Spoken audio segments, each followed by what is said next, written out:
Okay, welcome back. This video is going to talk about the calculator lab, a required lab, a couple of the troubled spots or tricky spots in this lab. So in the All About Me lab, the first lab, we used a border layout and we put something in each of the 5 areas: north, south, east, west, center. Uh, One of the limitations of this kind of layout is that I can really only put one thing in each section. And if I put something else, it might go over top or squish it to the side. So in our calculator, if you look at this, you wouldn't really know where to put things, right? Because this isn't really, this is a label, and this would be a text field, and a label, and a text field, but they're all in the north. And so how do we get all these things in the north, not just one thing? And then here on the bottom, we want all these buttons displayed. So one of the tricks is to, when you have your main panel, and so one thing to remember or just to recall is in our panel class, this is our main panel right here that we're constructing and we're adding things to it. So one of the tips or tricks is to add subpanels to that main panel. So this will still be handled by the constructor, but I'm going to end up adding 2 subpanels. So we're going to use border layout for the main panel for calculator so that we can put the first subpanel in the north and the second panel in the center. If you put the second panel in the south, the layout looks funny. When you resize the window, you'll get a gap in between. So to get them close together like you see here without a gap in between, if I were to make this window bigger, we put this in the north and this in the center. And then what we'll do is, instead of adding these components, text field, or sorry, label, text field, label, instead of adding those components somewhere using border layout, we're going to add them to this panel. Instead of adding them to the main panel, we're going to add them to this sub panel. And the same for the buttons, we're going to add them to this sub panel. And by using flow layout, the order in which you add things, they just get loaded in that order.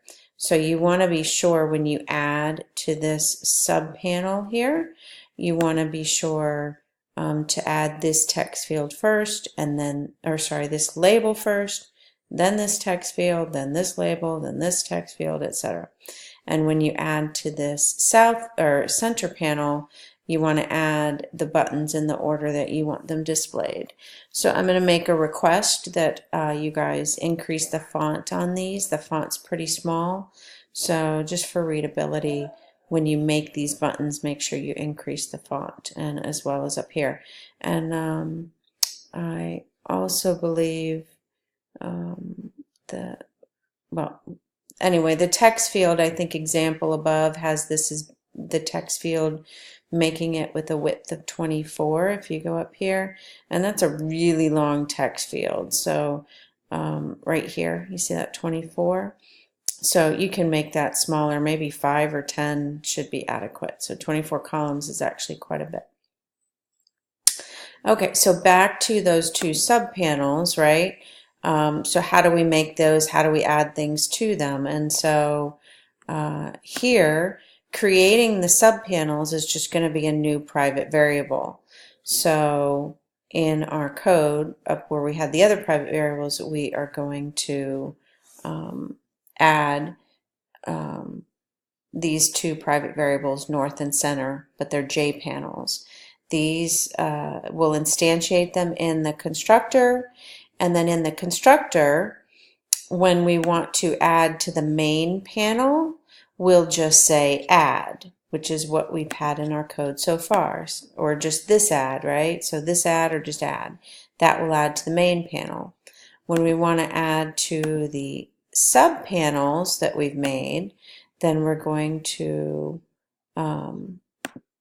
you're going to notice that you'll see this, like north.add. So north is a subpanel, and this label is going to be added to the north. So notice before I can add things to the subpanel, I need to add the subpanels to that main panel. And so here's where I add to the main panel. So add, what am I adding to? I'm adding to the main panel. What do I want to add? I want to add a north subpanel, and this is where I want to put it. So remember, you've got 3 panels to manage. So this one is setting this layout. So I'll go ahead and make one subpanel here. Private J panel. We'll call it north. And then, as I said, now this is a very sloppy constructor because we were just kind of playing around last time. I do like to pull, I do like to pull certain types of code together, but for our purposes here, this should be fine. So I made the J panel here, the sub panel. I need to instantiate it. I'm going to go in and instantiate it early. So now I'm going to say north, that's the name of the sub panel, equals new J panel. And this by default is a flow layout, and remember that's what we want for the sub panels. This is the main panel. So our main panel is going to be border layout, the sub panels will be flow layout, and that is the default. You can also say new flow layout in here, but not necessary. And so right now I'm adding things in the north and south. So I think I'm going to add this panel to the center of the main panel. So this dot add, that's my main panel. What do I want to add? I want to add the north subpanel, and I want to put it in the center. Okay, once you add that to the center, sometimes it matters order here, sometimes it doesn't, whether you add to the panel before you add, whether you add components to the subpanel before you add it here, but I'm not sure it matters. I'm going to go ahead and build my subpanel, I think. So what I'm going to do is I'm going to add this label also to my north subpanel, and I apologize, but because I'm putting this in the center, I want to call this subpanel center, so I'm going to fix that. I should have looked ahead. All right, so I want to add to this center subpanel label 1. And it's just going to say my first label. We've also put it in the north. I think we won't have a problem with that. But just so you can see that I can add a couple of things, I'm going to go ahead and add the button 2 and see what that looks like. See if it is okay with that. So again, this is just my tinkering, so it's really quite a mess. I would expect your code to be cleaned up more than that. And I am seeing nothing in the center, so that concerns me. I'm going to go here, and maybe I'm going to move these down after. So instead, I'm going to see if that makes a difference. It may just be that I can only add these components to one place, and if I've added them here, I can't add them here. Not sure. GUI is fun. Let's see. Okay, so it added them to the center now. Yeah, so it appears that you can only add a component to one area, which makes sense in some regard. So I would need to make a second label and button. And I will go ahead and do that.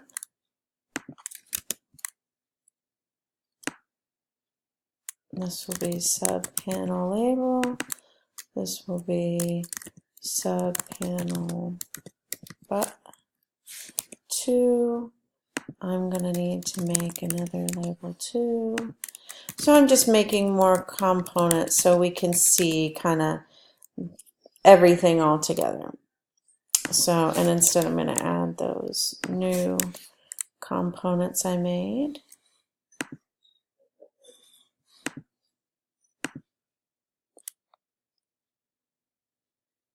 All right, so I got the first label 1 is here. Here's my center sub panel, and you can see that the label and the button were loaded in flow layout form next to each other, and then this button was added to the south, and that's what we had originally. It may not matter if these are before the add, but if you're having problems seeing something, move some things around.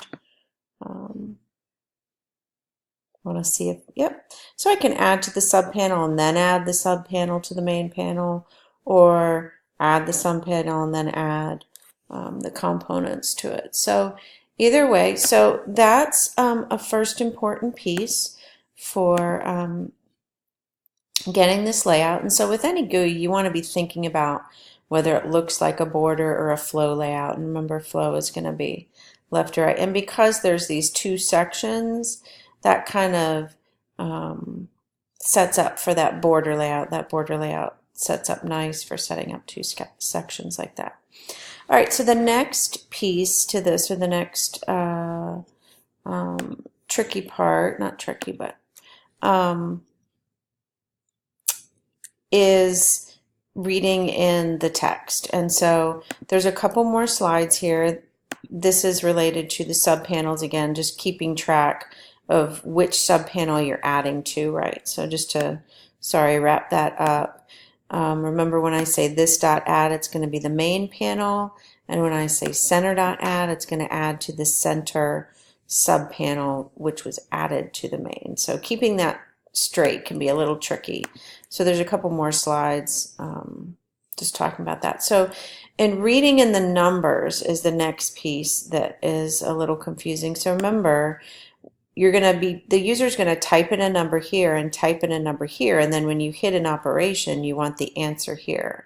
So we go back to what we know about programming and set up those steps, right? So it's up to the user to enter the numbers, but once they hit a button, we need to go to that button's listener, and that button's listener needs to get these two numbers, do whatever math operation it is, and then put the answer in this text field. So that's a bunch of things that need to happen. So remember that. Get the input, perform the operation, whatever button was clicked, and then output the answer to here. So there's some hints down here. It's that same sort of pseudocode here. And when you get these fields, that's going to be relatively easy. If we go up to text field, here it is. This is how you can getting input from a text field. So you want to make sure this is in the listener, right? That's when I want to get it. So here you can see right here, southText.getText. SouthText would be the name of the text field, and getText is the method you call, and then we can store it in a double.